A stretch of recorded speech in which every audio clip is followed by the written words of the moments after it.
চালের আটা বা চালের গুঁড়োর রুটি আমার আজকের রেসিপি।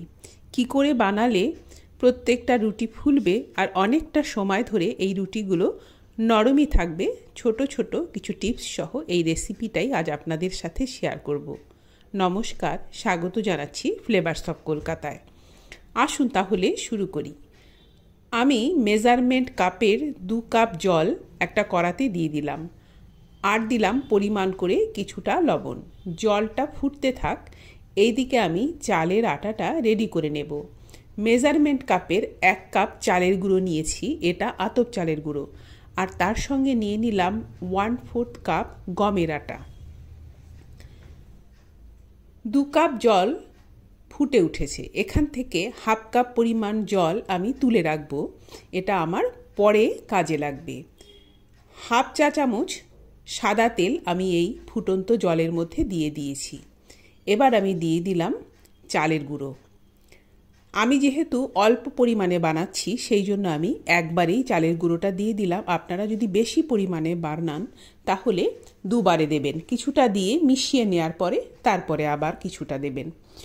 আসল কথা হলো প্রত্যেকটা চালের দানা বা চালের গুঁড়োর দানা যেন সেদ্ধ হয়, জলের সাথে ভালো করে মেশে, এটা খেয়াল রাখতে হবে। ফ্লেমটাকে সিমে করে খুব ভালো করে নেড়েচেড়ে মিশিয়ে নেব এবং আমি এটাকে আরও কিছুক্ষণ ঢাকা দিয়ে রাখবো। সেই জন্য ওই গরম জল যে আমি তুলে রেখেছিলাম সেখান থেকে অল্প একটু গরম জল দিয়ে আমি ঢাকা দিয়ে রেখে দিয়েছিলাম 2 থেকে 3 মিনিট। তারপর ঢাকা খুলে আবারও ভালো করে নেড়েচেড়ে মিশিয়ে নেব এবং অপেক্ষা করব যতক্ষণ না এই কাইটা একটু ঠান্ডা হচ্ছে। যখন হাতে সহ্য হওয়ার মতো গরম থাকবে এই অবস্থায় আমি এই আটাটাকে মানে চালের কাইটাকে, চালের গুঁড়োর কাইটাকে খুব ভালো করে মেখে নেব। মাখার আগে আমি আমার নিজের হাতে ও চাকির মধ্যে, রুটি বেলার যে চাকি হয় সেই চাকির মধ্যে একটু সাদা তেল মাখিয়ে নিয়েছি। এতে কি হবে, আমার হাতে এবং চাকির মধ্যে এই আটাটা লাগবে না। খুব ভালো করে মাখতে হবে, যত ভালো করে মাখা হবে এই আটা ততই রুটিটা নরম হবে, আর এই রুটিটা চারিদিকে বেলার সময় যে ফেটে ফেটে যায় সেটা হবে না। সেই জন্য এই রুটি বা এই আটা, এই কাইটা, চালের গুঁড়োর কাইটাকে খুব ভালো করে একটু সময় নিয়ে মেখে নিতে হবে। আমি জলের মধ্যে তেল ব্যবহার করেছি, এই তেল ব্যবহারের জন্য রুটিটা নরম হবে আর কড়ার গায়ে কাইটা বানানোর সময় চালের গুঁড়ো বেশি লেগে থাকবে না। এই চালের গুঁড়োটা আমার ঘরে তৈরি করা, অর্থাৎ এটা ভেজা চালের গুঁড়ো। বাজারের শুকনো কেনা চালের গুঁড়ো হলে জল কিন্তু আরও একটু বেশি লাগবে, সেটা মাথায় রাখতে হবে।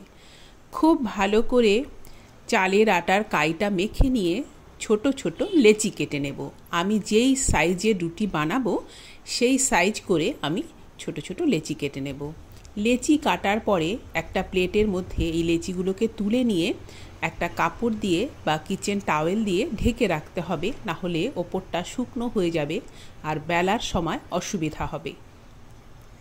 যখন আমি বেলবো প্রত্যেকটা রুটির কাই বা লেচি এইভাবে হাত দিয়ে একটু ডলে ডলে তারপরে গোল করব। অল্প করে শুকনো আটা দিয়ে আমি রুটি বেলে নেব। যেহেতু এটা সেদ্ধ চালের আটা, এই রুটি পাতলা করে বেলতে হবে। এই রুটি কিন্তু মোটা করে বেললে খাওয়ার সময় ভালো লাগবে না। যেহেতু এটা সেদ্ধ চালের আটা, মানে চালের আটাটাকে আমি গরম জলে সেদ্ধ করে নিয়েছি, এই আটাটা কিন্তু খুব নরম, মানে চালের কাইটা খুব নরম। এই রুটি পাতলা করেই বেলতে হবে, তাহলেই খেতে ভালো লাগবে। এই রকম পাতলা করে আমি প্রত্যেকটা রুটি বেলে নেব।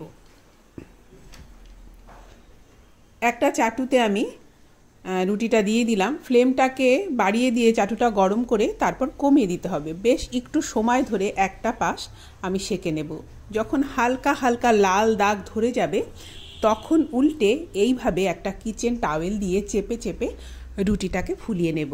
এটা সরাসরি ফ্লেমে বা গ্যাসের ফ্লেমে দেওয়ার কোনো দরকার নেই, এইভাবে চেপে চেপে এই রুটিটা বানাতে হবে। যে কোনো রুটি আমার ঘি লাগিয়ে খেতে ভালো লাগে, সেই জন্য আমি এই চালের আটা রুটিতেও একটু ঘি মাখিয়ে পরিবেশন করব। ঝাল ঝাল করে বানানো চিকেন বা মাটনের গ্রেভির সাথেই এই রুটি সবচাইতে বেশি ভালো লাগবে খেতে। মাঝে মাঝে স্বাদ বদলে এই রকম বানিয়ে নিলে সবাই পছন্দ করেই খাবে।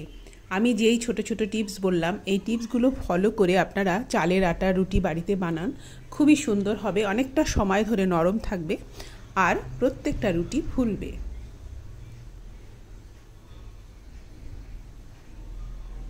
আমি আশা করছি আমার আজকের এই রেসিপি ভিডিওটি আপনাদের ভালো লেগেছে। আমি এই রকম ছোট ছোট রেসিপি আপনাদের সাথে শেয়ার করি।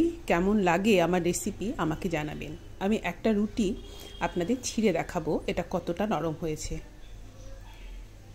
যে কোনো রুটি আমার ঘি লাগিয়ে ভালো লাগে, আমি চালের আটা রুটিতেও একটু ঘি বা মাখন লাগিয়ে তারপরে আমি পরিবেশন করি। দেখুন রুটিটা কতটা নরম হয়েছে। আজ এই পর্যন্তই। আপনাদের অনেক অনেক ধন্যবাদ।